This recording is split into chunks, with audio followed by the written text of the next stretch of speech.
안녕하세요. 존청입니다. 미국 경제, 시사 뉴스 업데이트 소식 전해드립니다. 지난 시간에 조 바이든 대통령의 인프라스트럭처 빌에 대해 소개시켜드렸습니다. 이게 하나는 2조 달러 규모의 아메리칸 잡스 플랜, 또 다른 하나는 1.5조 달러에 달하는 아메리칸 패밀리스 플랜인데 합쳐서 총 3.5조 달러에 달하는 방대한 규모의 추가 예산안이라고 했고, 이에 대한 백악관과 의회 차원의 쟁점 사안으로서 어떻게 재원을 마련할 것인지에 대해 논쟁이 이어지고 있다는 소식 전해드렸습니다. 이와 같은 배경에서 재원 마련으로 백악관에서 추진하려고 하는 것이 세금 인상이고요. 또 구체적으로는 법인세 인상을 통해 2조 달러의 인프라스트럭처 빌에 필요한 재원을 마련하고, 또 개인세 인상을 통해 1.5조 달러의 이 패밀리 플랜에 대한 재원을 마련하려고 한다라는 그런 소식이었었죠. 오늘은 그 중에서도 특히 개인세 인상에 대한 내용을 다뤄보려고 합니다. 증여상속세 감면의 축소, 소득세 인상, 또 여러 가지 세법 개정안에 대한 보도가 잇따르고 있는데요. 오늘도 당장 주식소득에 대한 과세를 2배 이상 올릴 계획이다라는 뉴스가 나오면서 주식시장이 민감하게 반응했습니다. 그래서 빠르면 금년 말에 시행될 것을 계획으로 여러 법안들이 준비되고 있다는 소식이 나오고 있고, 이와 관련한 내용들을 하나하나 살펴보려고 합니다. 그럼 시작하겠습니다.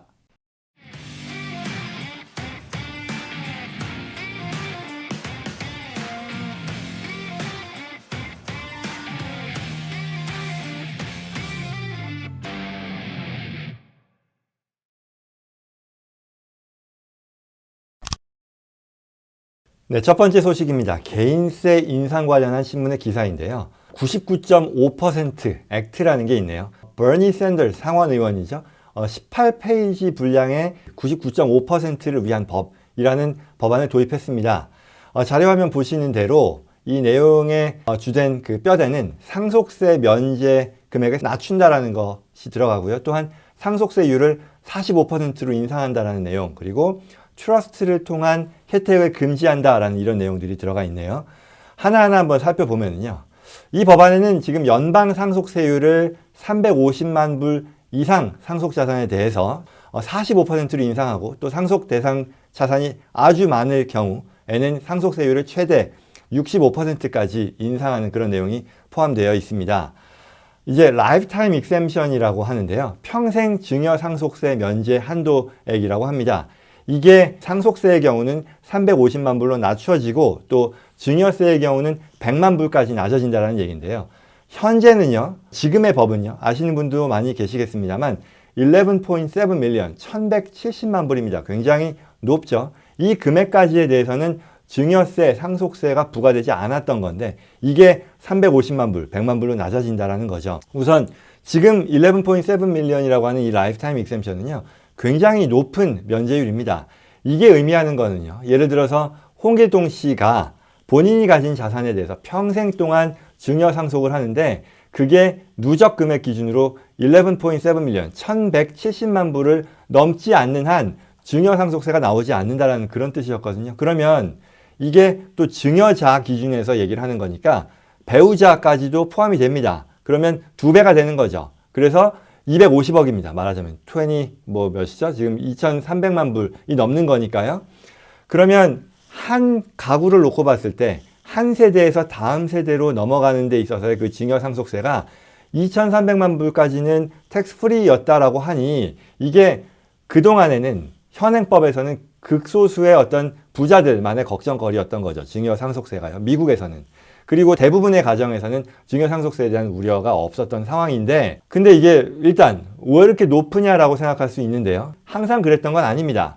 역사적으로 보면 한 2000년대 초까지만 해도 이 라이프타임 익셈션이라고 하는 게 60만 불이었었어요. 그리고 그러던 것이 100만 불, 250만 불, 300만 불 이렇게 올라가면서 최종적으로는 2017년도까지 500만 불이었었는데요. 500 몇십만 불 됐었는데요. 이게 트럼프 행정부 때 2배로 올랐습니다. 그래서 이게 굉장히 당시에 획기적인, 또는 부정적인 의미에서는 안 좋게 얘기하는 그런 개정이었었는데, 어쨌거나 이게 현행 법이었었고요. 이게 2025년까지 유지가 되는 건데, 이 내용을 바꾸겠다라는 그런 법안인 거죠. 그래서 이걸 지금 350만 불 또는 증여세의 경우는 100만 불로 낮추겠다라는 게 전혀 뚱딴지 같은 얘기는 아닙니다. 과거의 역사적인 어떤 흐름을 놓고 보면요. 그래서 지금 발의된 법으로는 2022년부터 100만 불을 넘어서는 증여에 대해서 과세하겠다는 거고, 상속에 대해서는 누적액입니다. 350만 불이 넘어서는 금액에 대해서는 과세하겠다는 거죠. 말하자면 지금은 1170만 불까지 텍스 프리였는데 증여의 경우를 특히 놓고 보면 내가 100만 불까지만 텍스 프리인 거고 과세가 안 되는 거고 그 이상에 대해서는 과세가 된다라는 거니까 이제는 1000만 불까지라고 하면 뭐 이게 나하고는 상관없는 다른 남의 나라 얘기였다고 할 수 있겠지만 이제 100만 불이 넘는 거는 사실 그런 상황에 해당되는 분들은 적지 않게 있을 거라 생각합니다. 그래서 우리가 관심을 가져야 되는 그런 상황이겠죠. 게다가 세율도요, 이제는 40%에서 45%로 올라간다라고 하는 거고요. 또 이게 아주 뭐 극단적인 경우입니다만 재산이 아주 많은 경우는 65%까지도 올라갑니다. 그래서 결국 증여 상속세 플래닝이라고 하는 것이 다른 사람들의 얘기가 아니라는 것. 그리고 그 이전에 2021년도 때 뭔가를 해야 된다는 그런 어떤 경각심을 불러일으키는 그런 기사라고 할 수 있겠죠. 그 밖에도 기사에서는 여러 가지 추가의 내용이 나옵니다. 다만 이게 너무 기술적인 내용이다 보니까 여기서 자세히 다루기는 어렵겠습니다만 그래도 어떤 중심이 되는 내용을 말씀드린다면 세대를 건너뛴 증여, Generation Skipping Transfer라고 하는데요. GST 텍스입니다. 이건 뭐냐면 재산이 많은 사람들 같은 경우 또는 뭐 재산이 많지 않더라도 내가 증여를 자식들에게 하고 나면 그 자산이 또 그 다음 세대로 증여가 되잖아요. 그래서 재산이 좀 많은 경우에는 세대를 건너뛴 증여를 할 수 있습니다. 그렇게 함으로써 증여세를 한번 줄일 수가 있으니까. 근데 이에 대해 제약이 있었는데요. 이 제약이 어떻게 보면 지금 현재는 말하자면 유명무실한 그다지 제약으로서의 뭐 역할을 하지 못하는 그런 상황이었는데 이 제약을 훨씬 더 강화함으로써 실제 부담을 높이겠다는 식으로 개정안이 나왔다는 얘기죠. 그 밖에도 또 증여자가 Annual Exclusion이라고 해서 매년 증여하는 데 있어서 15,000불까지는 제약 없이 증여하는 그런 규정이 있는데 이것도 10,000불로 줄이고 최대 내가 할 수 있는 그 증여 금액을 20,000불까지로 줄이게 됩니다. 이게 의미하는 건 뭐냐면요. 우리 그 라이프타임 익셈션 앞서 말씀드렸던 이게 좀 기술적인 설명이 됩니다만 잠깐 말씀을 드린다면 라이프타임 익셈션을 쓰지 않고도 내가 받는 사람 1인당 15,000불까지 무제한으로 증여할 수 있었어요. 매년. 말하자면 내가 자식들이 여럿 있어요. 10명이 있어요. 그러면 내가 그 자식들에 대해서 15,000불까지는 증여 그 면제 금액, 라이프타임 익셈션을 소진하지 않고도 매년 할 수 있었던 거거든요. 굉장히 좋았죠. 그래서 아주 극단적인 경우로 뭐 홍길동 씨가 증여 대상자가 100명이 있다 그러면 100명한테 15,000불씩 해서 그럼 얼마죠? 150만 불씩을 전혀 증여세 면제 금액을 사용하지 않고 증여할 수 있었던 그런 상황이었는데 이걸 10,000불로 개인 그 리시피언트, 수증자죠. 받는 사람 1인당 10,000불로 줄여주고 그 수증자의 숫자를 2명으로 줄이는 그런 식의 개정을 지금 하겠다는 그런 내용인 거죠. 이 내용도 들어가 있고요. 그래서 지금까지 15,000불의 애뉴얼 익스클루전을 통해서 여러 증여 상속 계획을 세우고 실행할 수 있었는데 반해 앞으로는 제약이 훨씬 더 커질 것이라 예상된다는 거죠. 그리고 다음으로요. 이 트러스트를 통한 절세 플래닝도 있습니다. 뭐 다이너스티 트러스트라고 해서요. 저희 영상에서도 별도로 몇 차례 다루기도 했었죠. 그래서 트러스트를 활용한 증여 상속 계획이 있었는데 여기서도 굉장히 큰 제약, 부담을 두겠다라는 그런 내용이 들어갔다는 거죠. 그래서 이렇게 트러스트를 전문적으로 제가 다루는 입장에서 보면 이 내용을 봤을 때 와, 정말 큰 변화가 되겠다라는 것을 느낍니다. 어쨌거나 요지는요. 첫째, 이와 같이 법이 바뀔 것이라는 것은 확실합니다. 왜? 지금 앞서 배경으로 말씀드렸잖아요. 이 인프라스트럭처 빌 3.5조 달러에 달하는 예산안에 대한 재원 마련으로서 다른 방법이 뾰족하게 없다라는 거죠. 더 이상 새롭게 돈을 새로 찍어서 또는 뭐 채권을 발행하는 그런 방식으로는 계속해서 할 수 없다. 뭐 왜냐하면 뭐 인플레이션이라든가 이런저런 상황들에 대한 고려를 하니까요. 그래서 기존의 시장에서 돌아가고 있는 그런 현금을 확보하는 방안, 이게 바로 증세가 될 텐데요. 이렇게 갈 수밖에 없다라는 거고 이 내용에 대해서는 공화당도 정도의 차이는 있을지언정 방향에 대해서는 일정 부분 받아들여야 된다는 그런 입장을 취하고 있기 때문에 법이 바뀔 것이라는 것은 어떻게 보면 자연스러운 수준이 될 것이다 라는 그런 점을 고려해야겠고요. 두 번째로 이 법이 바뀌면요.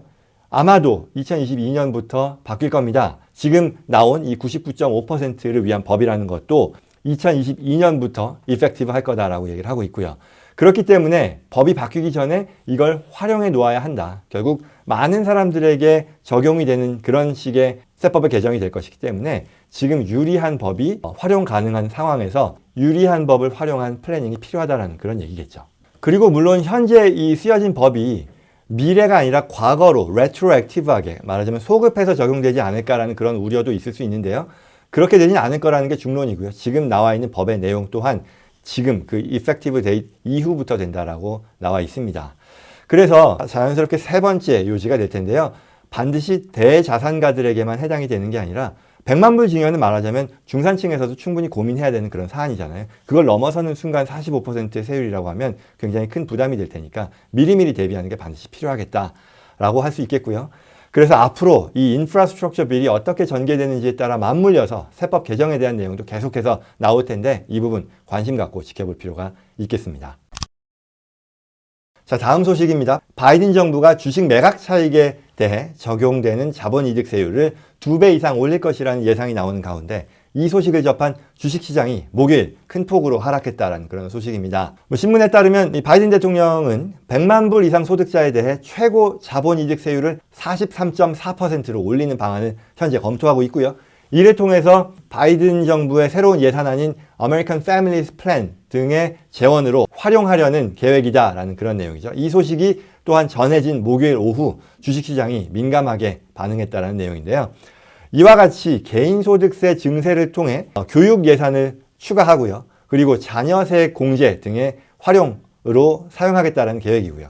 이 계획의 구체적인 실천 방안에 대해서는 바이든 대통령이 다음 주 의회 연설 이전에 구체적인 예산안을 발표할 예정이고 여기에 구체적인 방안이 담길 그럴 계획이다라고 기사는 전하고 있네요. 이와 같은 증세의 내용은요. 현행 15%에서 20%가 적용되는 자본이득세율에 대해서 최대 39.6%로 올리는 겁니다. 여기에 추가로 특별소비세 3.8%가 적용이 되면 말씀드린 대로 43.6%가 될 텐데 또 여기에 추가로 주에 따라서는요. 거주하는 주에 따라서는 주소득세가 또한 추가되니까요. 소득세 부담이 전에 비해 현저하게 높아질 거라 예상할 수 있겠죠. 따라서 앞서 전해드린 증여상속세 인상 예정과 더불어 소득세 인상을 구체화하는 이런 내용들이 하나하나 나오기 시작한다는 점에서 주목을 끌고 있고 또 앞서 말씀드린 대로 늦기 전에 텍스 플래닝, 즉 대비를 해야 한다는 점 감안하는 것이 좋겠습니다. 오늘 소식 이것으로 마치겠습니다. 도움이 되었기를 바라고요. 역시 도움이 되었다 생각하시는 분들께서는 구독과 좋아요 버튼 눌러서 많은 분들께서 공유하실 수 있도록 도와주시기를 부탁드립니다. 그럼 저는 다음 시간에 뵙겠습니다. 고맙습니다.